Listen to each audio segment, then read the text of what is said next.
Hello, ladies and gentlemen, and welcome to another very special Out of the Fast Lane. I am your host, Brady Hauser. On today's show, we got Big Black Modified driver Billy Pauch Jr. joining us, and we're going to get him on right now.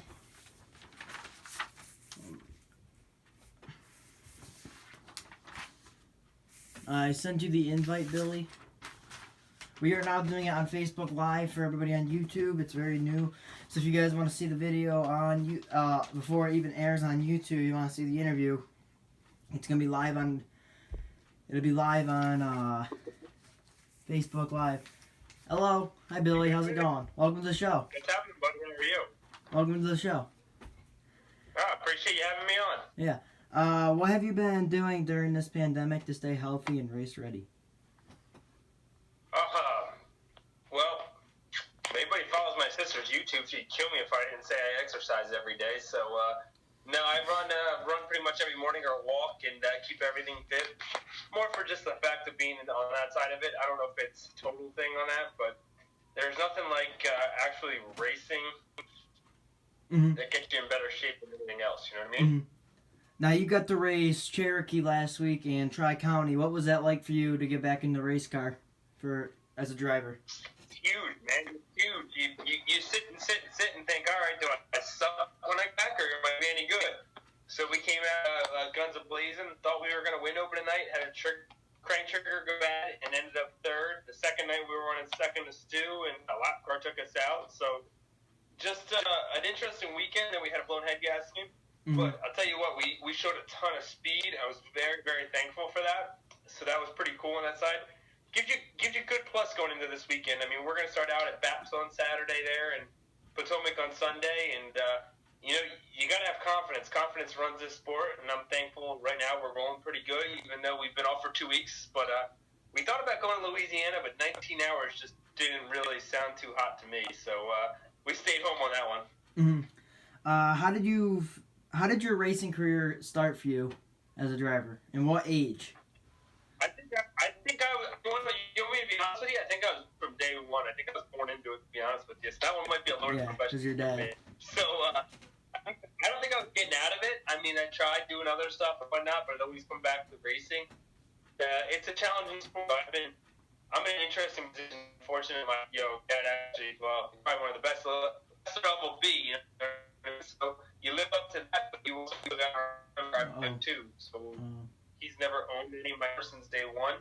Give me a shop. Really told me, go ahead, kid, get your shit in gear and get racing. But I broke down a lot and figured it out. So I was proud of what I would say we've accomplished. And here I am, 32 now, and I think every single friend of mine started with is about the sport. And I'm to the left, so I must be half good at it.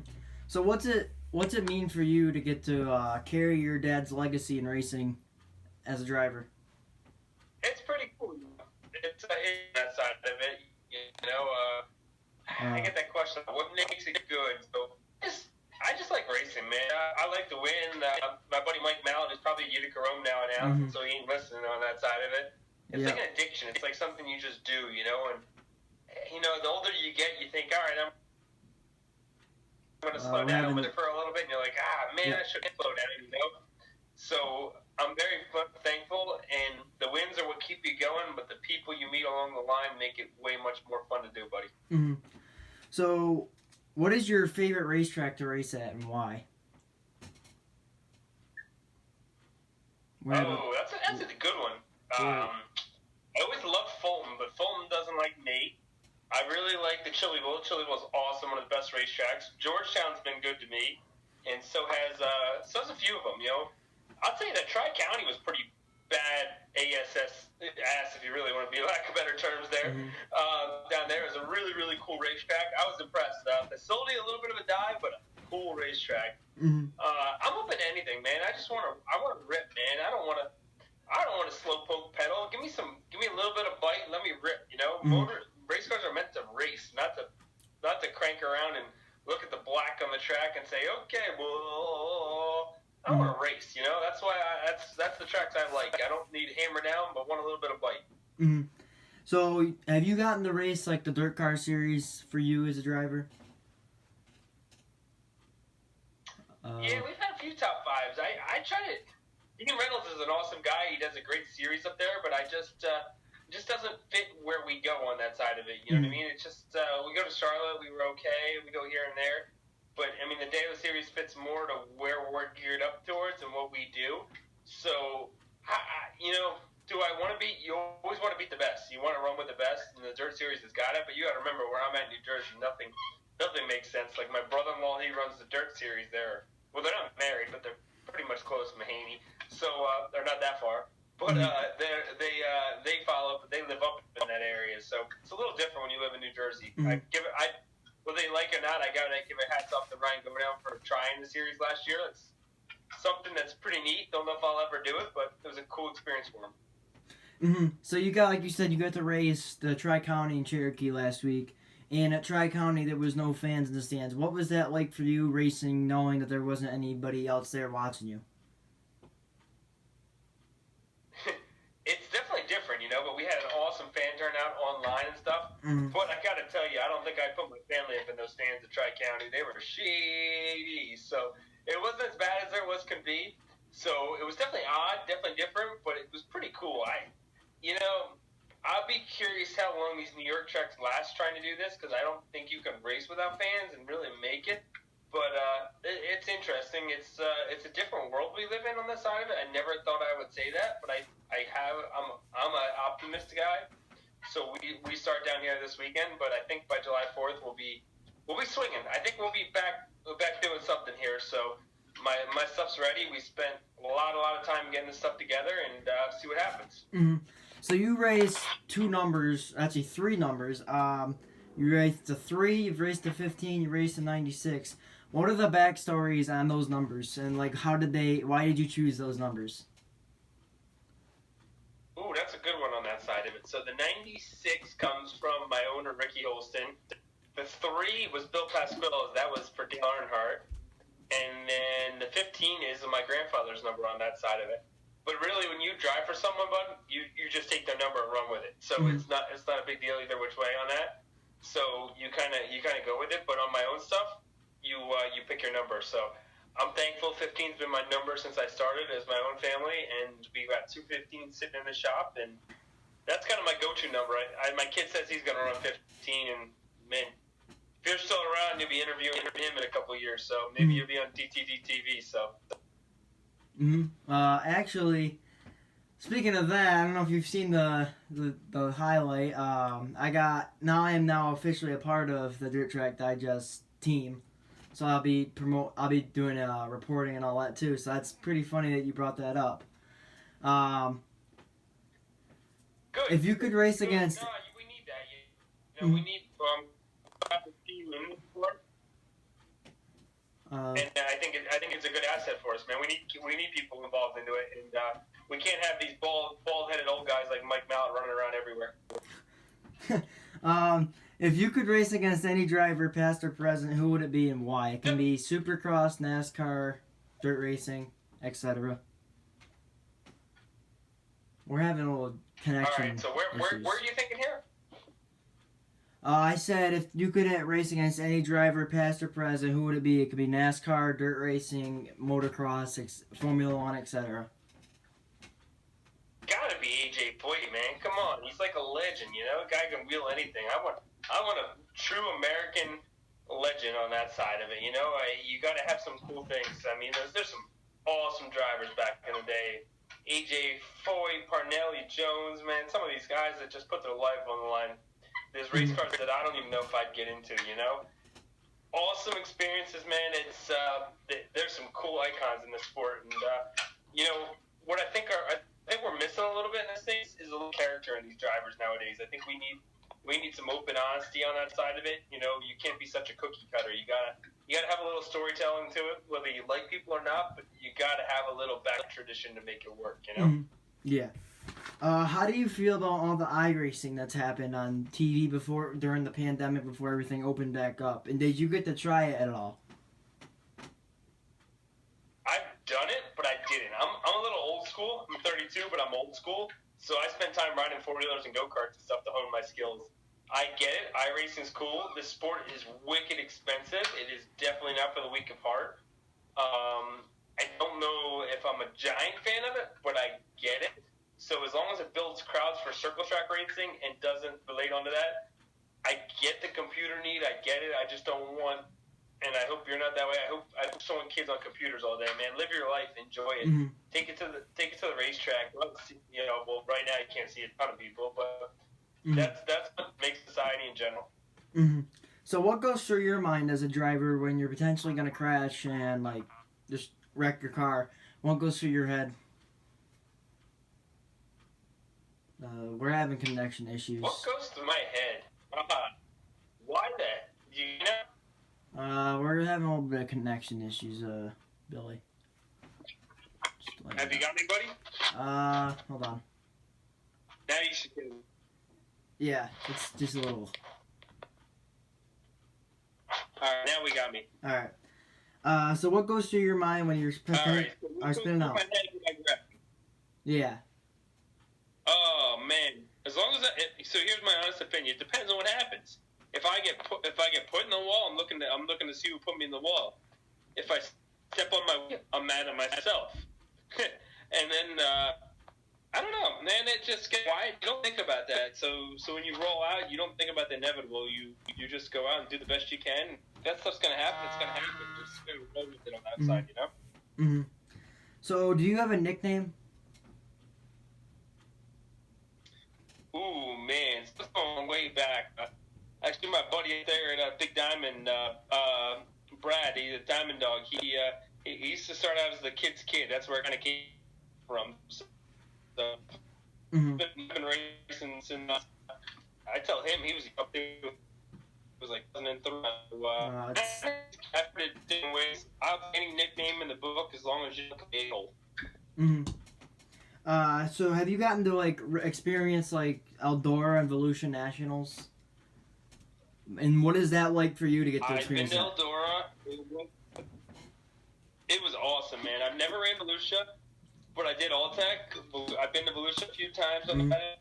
That stuff is pretty cool, man. You a couple of them. I know you took pictures of my tent stuff.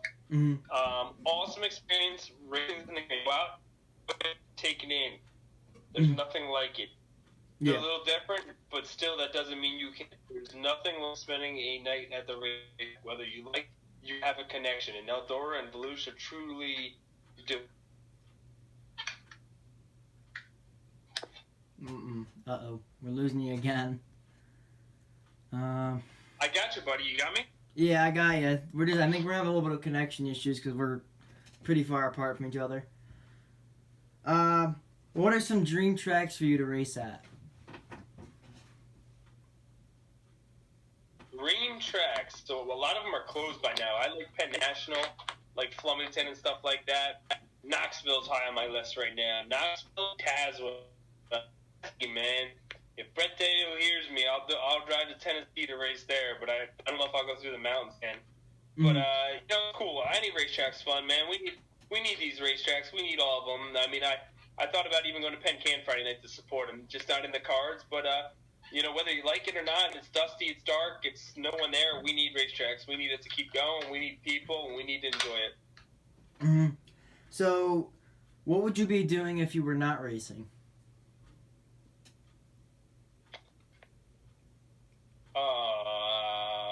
I don't even have an answer for you. How's that sound? Yeah. So take me back to your first time in a race car, coming off a Ford to the green flag. If you remember it, what was going through your mind?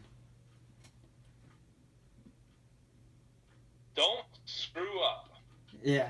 Don't screw up. So it depends on which way you look. When I started modified racing, I was young. I was probably about your age, and it was like, all right, let's make sure I hit all my marks. But then the older you get, it just changes. You know, when you're a kid, you just want to do what you got to do and have fun. Nowadays, it's like, all right, it's all right. This guy's gonna do that. Boom. Sometimes it works. Sometimes it doesn't. Sometimes you grab right by the ears. Sometimes you grabs you. But you just think of things. So, what other hobbies do you enjoy besides racing? Is there anything else? I don't know. For me, yeah, I can't say that. I mean, yes, there is, but For you, I could totally understand. No, I'm just. So the older I get, the more you find other stuff to do. I mean, I like to play with my little guy. I like to go fishing a little bit here and there, do other stuff. I'm still saying racing is my number one on my priority list on that side of it, and you take it as you come. But we just that's kind of the main thing as far as that goes, you know. Before we ask the next question, fans, if you are watching this and you want to ask questions, feel free to put them in the chat. I'll be reading them in a minute. We'll get an answer from Billy in a second. So you got to race Fonda Speedway last year in the Firecracker 50. What's it like to race at Fonda with all the history behind that track? And what do you like about Fonda? You want me to tell you honestly? I like the place, but I honestly sucked. I mean, I stunk it up that night. So we pulled off that night. We had some issues, but so I wouldn't say that's my finest. I will be back. I can tell you that, and I will be back with a vengeance. So we're gonna get our equipment better, and not the way we went last year. So when I come back, you gotta make me a deal. We go to Finland and a picture together. All right, I'll make that plan. Who do you like to talk to for advice as a driver? Who do you go to see, like, if you need help with something at a racetrack? Who do you like to go talk to for help? So your friends are limited, Shaq. So my always theory is at the. We're you're losing me again. I apologize for technical difficulties. We're just. I think it's because we're so far. I think it's because we're so far apart from each other. Because you're down in Delaware, Pennsylvania, and I'm up here I'm up in New York, probably about 3 hours away from where you. Oh, that's all right. We'll get to it real quick. So basically, I got a few friends like Andy Corrego. There's people I think hold a pretty good relationship with most drivers in this sport. They go up and down on that side of it, but most of it is your circle, and what you keep your circle is small, and you keep within that.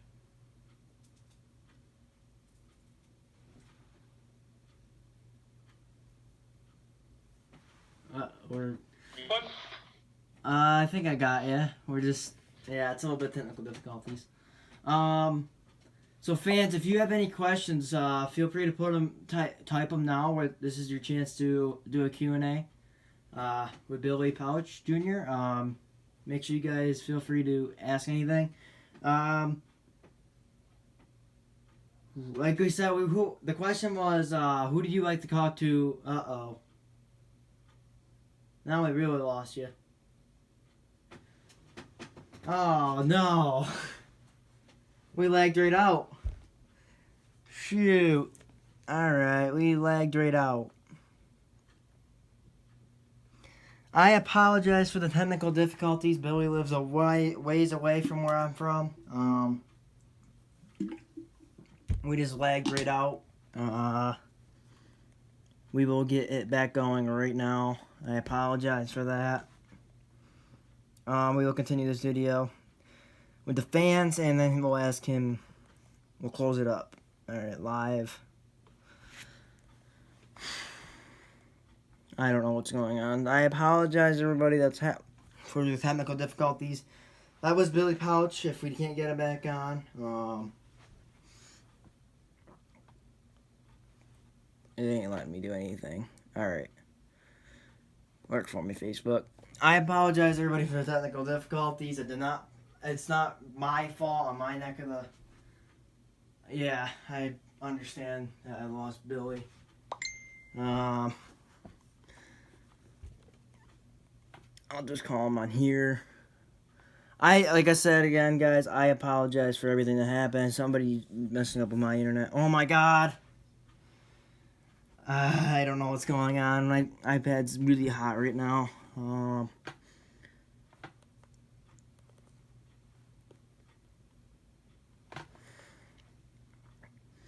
So, like I said, it was Billy Pauch. If we can't get him back on, thank you guys. We're having technical difficulties to the severe point right now. I'll make another video in a second.